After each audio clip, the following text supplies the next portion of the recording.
Here's some of the biggest winners and losers of the 2019 NBA trade deadline. My name is Joshua Enviers. Let's get started first talking about a winner, and that winner is the Philadelphia 76ers, for now at least, because come free agency, they might be one of the biggest losers. So let's take a look at some of the trades prior to trade deadline. Obviously, the Jimmy Butler trade, that was a huge risk for them, but then they decided to one-up that and take even more risks by trading for Tobias Harris, an expiring contract, Boban and Mike Scott, giving up young talent like Landry Shamet, Wilson Chandler's dead body, and Mike Muscala, who eventually later on gets traded again. The biggest risk here is all those draft picks they just gave up to the Clippers. They gave up 2 first-round draft picks and then 2 second-round draft picks, which could come back to haunt them.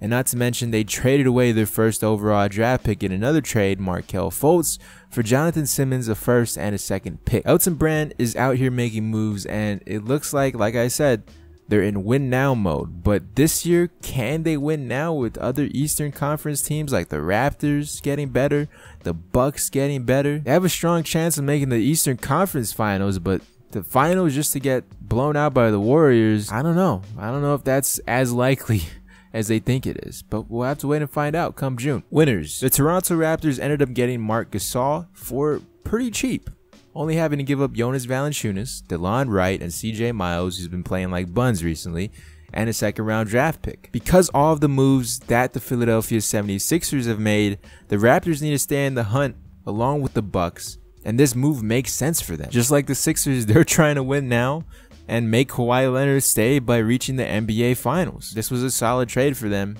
which helped them get better. Losers. The Charlotte Hornets were in discussions with the Memphis Grizzlies about trading for Marc Gasol. Obviously, we just talked about the Raptors acquiring Marc Gasol, and the Hornets ended up with absolutely nothing. No help for Kemba Walker. Still, Hornets are currently a 7th seed, most likely going to be an 8th seed or possibly even out of the playoffs if they continue to play the way they have been playing. Not a lot of players are going to want to sign with the Charlotte Hornets in free agency unless they're throwing money like they did for Al Jefferson. So a lot of the talent they have to bring has to be through the draft. Look at Kemba being a prime example, Malik Monk, Miles Bridges. The Hornets are still stuck with a ton of awful contracts, and Kemba's looking to get the max, so they're going to have to do something about that. Kind of got to feel bad for Kemba. Winners? Question mark? Pistons might be winners. They got rid of players who are in their contract years for younger key assets to help them. Trading Reggie Bullock for Svi Mykhailiuk, and then being able to flip Stanley Johnson, who hasn't progressed at all with the Pistons, so maybe a new situation will be better for him, for Don Maker, who's like 50 years old, but maybe, just like Stanley Johnson, a new situation will be better for him. So good job, Pistons. You didn't trade Reggie Jackson, but you got younger, I think, depending on how old Don Maker is. Losers, the Los Angeles Lakers, who messed up their team chemistry for AD. Weren't able to accomplish getting AD because they didn't throw in 2 extra first-round draft picks. The Pelicans wanted their whole team. At this point, the Lakers should have obviously gave up LeBron James for AD straight up. Part of Disney World.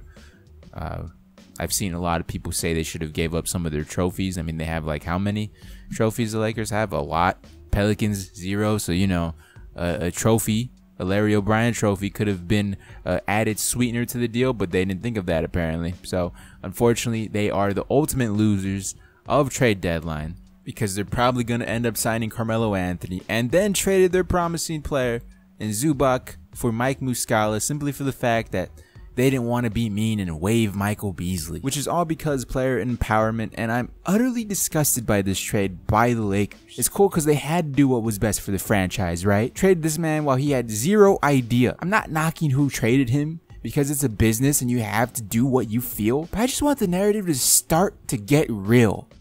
Winners. The Sacramento Kings had an amazing trade deadline. The 3 trades that they did do is trade Iman Shumpert for Alec Burks in a 2nd round pick, while also trading Zach Randolph, who hadn't played a single game for them this season, and Justin Jackson for Harrison Barnes, and the Kings have said they want to re-sign Harrison Barnes in the future and make him a part of their long-term plan. These are all wins for the Sacramento Kings, especially the last trade. Skal Labissiere was having a solid first 2 seasons with the Kings, but then kind of fell out of rotation and wasn't performing the way that I guess they expected him to, while Harry Giles became healthy. they traded him for Caleb Swanigan. So overall, good trades by the Sacramento Kings. Not a superstar trade, but they got younger.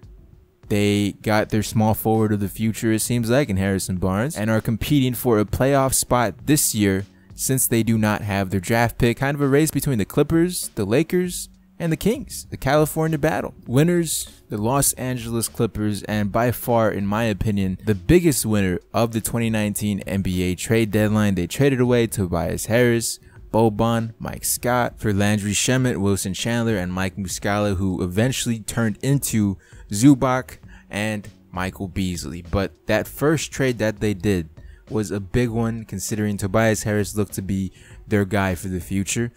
It looks like they didn't want to pay him that money, so instead they were able to get 2 first-round picks and 2 second-round picks for future years. The 2 first-round picks are going to be huge. Also, a trade that completely went over my head here is that they traded Avery Bradley for Garrett Temple and JaMychal Green. I don't even have him on the graphic right here because I did not see that.